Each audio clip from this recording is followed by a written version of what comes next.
Forget everything you thought you knew about luxury sedans, because the 2026 BMW 7 Series isn't just competing with the Mercedes S-Class anymore.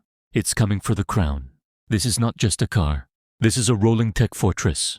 From the very first glance, the 2026 BMW 7 Series demands attention. The bold front grille, razor-sharp LED lighting, and sculpted body lines scream authority. It doesn't try to look elegant. It owns the road. BMW has blended futuristic design with pure dominance, making this sedan look more like a luxury command center than a family car. Step inside, and this is where things get unreal. The interior feels like a first-class private jet.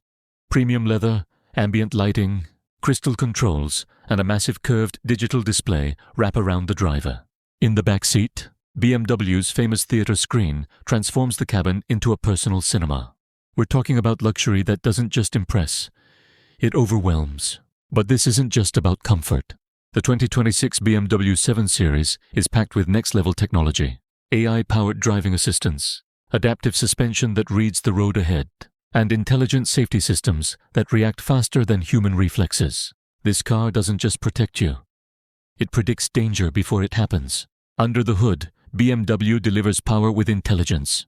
Whether it's the smooth hybrid system or the electrified performance options, acceleration is effortless, silent, and brutally fast when needed. This sedan moves like a sports car while riding like a cloud. And here's the real shocker. BMW didn't just match the S-Class, they outsmarted it. More innovation, more digital luxury, more presence. This is BMW saying, luxury has evolved, and we're leading it. So yes, forget the S-Class, because the 2026 BMW 7 Series isn't just a luxury sedan. It's a statement. It's a fortress on wheels, and it's redefining what the future of luxury really looks like.